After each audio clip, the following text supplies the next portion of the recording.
Happy Thursday, everybody. Hopefully you guys all got your videos submitted yesterday, and I'm excited to watch those. I'm recording this in the future, so I don't know that you did that, but I'm praying that you did. That was a major assessment, so if you didn't get that in, get it submitted today. It's 20 points off, but 20 points off is much better than nothing. So let's go ahead and talk about what we're going to do, and then we will pray. Today you're going to watch this natural disasters video, and then you're going to complete the exaggerating environmental risks activity. That will actually not be due until next Wednesday, but go ahead and get it done today. Tomorrow is Good Friday, so you guys don't have any schoolwork, but you will have work on Monday and Tuesday. Let's go ahead and pray to get started, though. Dear Jesus, I just come before you. I thank you for this time together. I just thank you for the opportunity to learn more about the earth you created. I know that there are some heavy questions with natural disasters that people often wonder about, so I just pray that you would just give me clarity as I try to answer them for the girls. I just pray that above all we would know that you are good and that you love us, Lord. It's in your name we pray. Amen. Alrighty, so objectives for today. We're going to review the major types of natural disasters. We are going to discuss God's role in natural disasters. We're going to examine a plan for dealing with natural disasters. And then on your own, you guys are going to analyze an exaggerated risk. So let's get started with types of natural disasters. So what is a natural disaster? That is basically anything that has happened in nature that causes destruction to man. So these are things that happen in nature that hurt or harm man or cause problems for us. So what are some of the types? Blizzards, those aren't things that we really deal with here in Florida. I don't know if any of you guys have ever experienced one. I have not. I have had snowfall on me a few times in my life, and it's been pretty cool, but blizzards can be real trouble for people up north. Earthquakes, those happen more in the Midwest, and they happen anywhere that there's tectonic plates, and that's basically where the earth shakes underneath of you.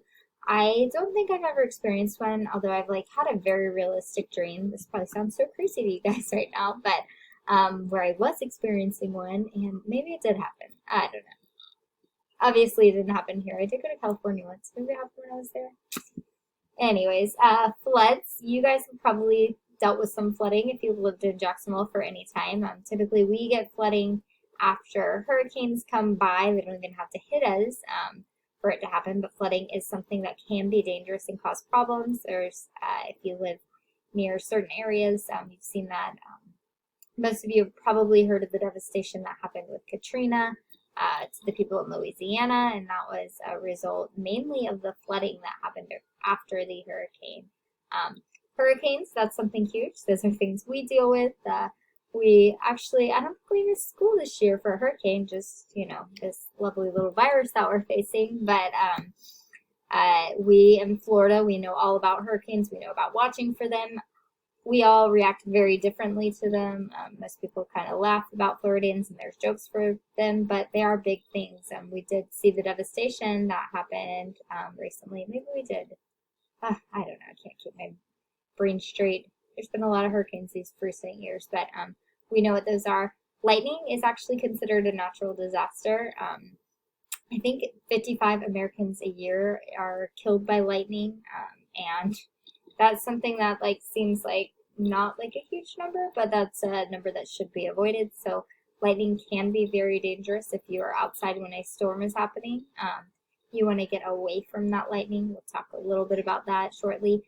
Tornadoes, those are something that we sporadically experience. I know there was one last week, actually, just really close to Jacksonville, and those can be dangerous. I actually remember being in high school, and we had a tornado drill, and we thought there was a drill, and I remember one of my teachers, Mr. Myers, we were out, actually I think he was the dean at the time, we were out in the hallway, and they were like, get your heads down and put your hands under the book. And so we're all doing this. And he's like, pretend things are flying around. And we literally thought it was a joke. And actually, a tornado went right by our school. So they did a good job of making us be where we were supposed to be, but also remaining calm.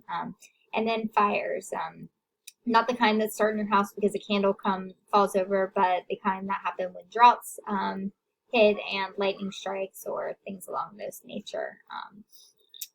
Two things to think about with these type of things, if you are ever under a tornado watch or a hurricane watch, you might know this because you live in Florida. A lot of people don't know this, but a watch is actually less severe than a warning. A watch means conditions are favorable. So if we're under a tornado watch, they're noticing there's a pattern in the sky with the rotation that tornado may occur here. A tornado warning means that the weather is actually here. Someone has spotted a tornado, so get in that bathroom, cover your head, be prepared for that.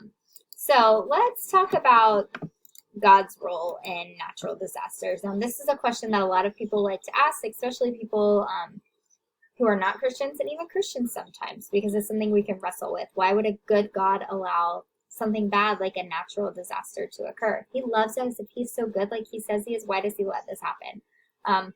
I cannot give you 100% answer on this. I can give you a few points to help you think about, but this is something that man struggles with, and it's because we don't completely understand God, and that's okay. But there are some things from Scripture that we can learn and that we can apply to this to try to help us answer these questions. So, number one, we live in a fallen world. God created a perfect world, but after sin occurred, that perfection was broken. So as part of that fallen world, we have things like natural disasters that occur. We have things like this coronavirus that's hitting us. And, those can be scary things, but unfortunately that's the world we live in. The good news is that this world is not all there is, and we know that. But that doesn't mean we're not going to be scared sometimes with the things we have to face. Another thing we can look at is Romans 8:28 that talks about how all things work together for good for those who love God. And he can work all things for good. Sometimes that's hard to see, and sometimes it's easy to see. Sometimes we can look back and say, wow, God, you really stepped up there. You helped, and you let the church do this, and this person came to know you because of that. But God can work anything for good, and he does do that because unfortunately he has given us free will, and with that free will comes things that happen that lead to problems. I think about the Gatlinburg fires that happened a few years ago.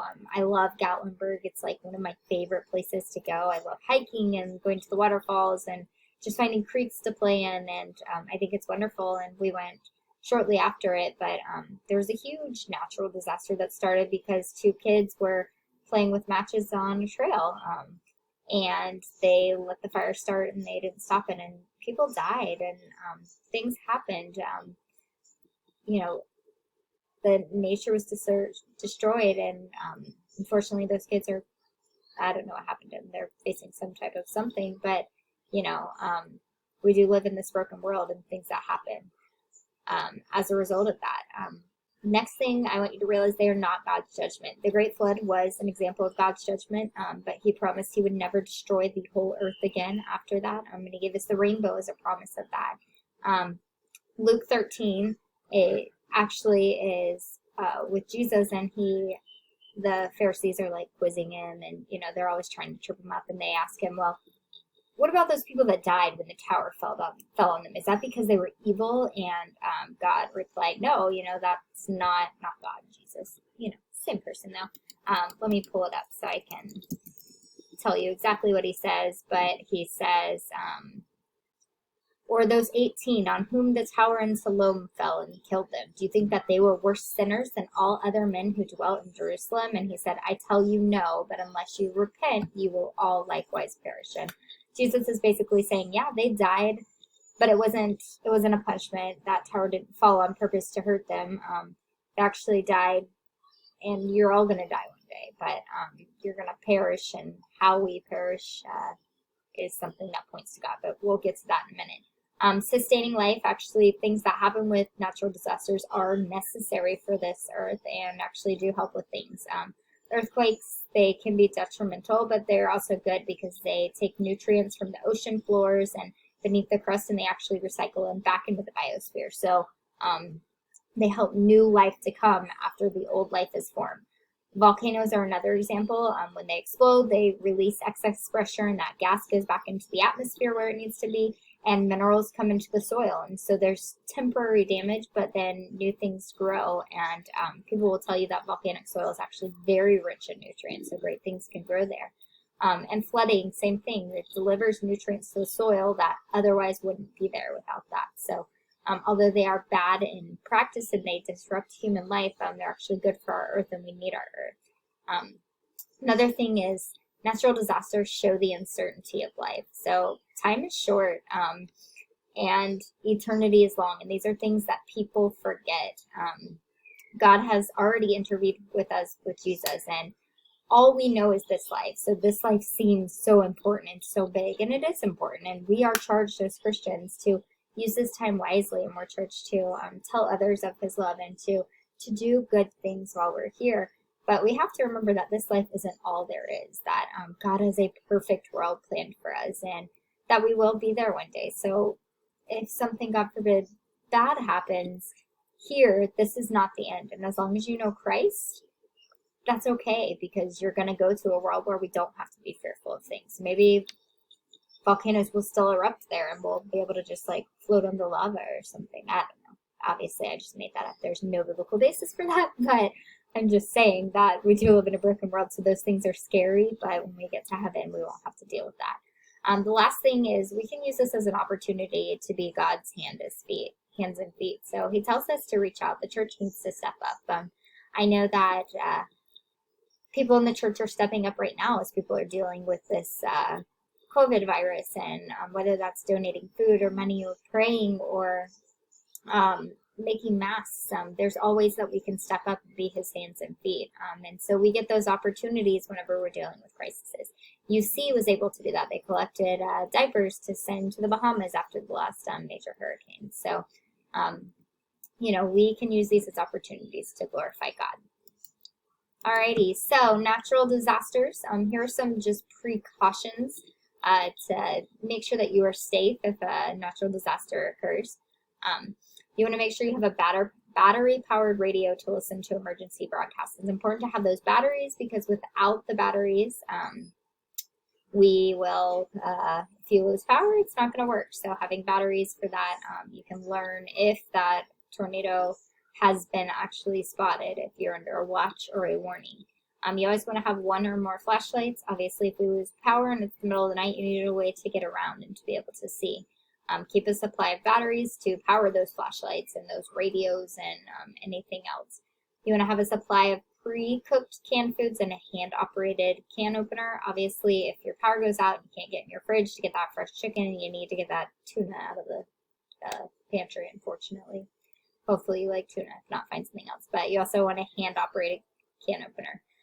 Store a 2-week supply of bottled water. You can also fill up your clean your bathtubs really good and fill them up with water before the storm happens in case water ends up being contaminated for like cooking purposes and stuff. You want to keep the gas tank full in one vehicle and at least half full at all times in case you need to evacuate and people go crazy and buy all the gas. Right now we're going crazy and buying all the toilet paper. I don't know why, guys. I don't know why, but hey, we're clean. Hopefully. You want to refill your prescription drugs before they're all gone. It's important to get those, especially if your life is dependent upon it. You want to know the location of a first aid kit, have that out and ready in case of an emergency and you need to clean something up. Know how to turn off your main power switches in your house, so have your parents show you where those are in case there's an electrical fire or something. You want clean clothes ready to go. That's not absolute necessary, but it's important. And then you want to have important documents ready to go. So we know all about hurricane preparedness, so this is stuff you can easily find online if you are interested in that. And the last thing, exaggerating environmental risks. This is the thing you guys are going to do on your own. You're going to read the exaggerating environmental risks section in your books on pages 114 through 115 and then answer the following questions in complete sentences. Submit them in the text submission box, not as an image or a file. If you guys do that, y'all will lose points, so don't do that. The questions you're answering are, what is DHMO? What are 2 of the most alarming statistics they cite in saying that DHMO is dangerous? Are these statistics true? Are they misleading? Why? And what should we learn from this knowledge? I hope you guys have a lovely day. Don't forget, this is actually not due until next Wednesday, but go ahead and get it done today so y'all are done with it. And I hope you have a wonderful Easter weekend and share Jesus' love with someone else. See y'all soon. Bye.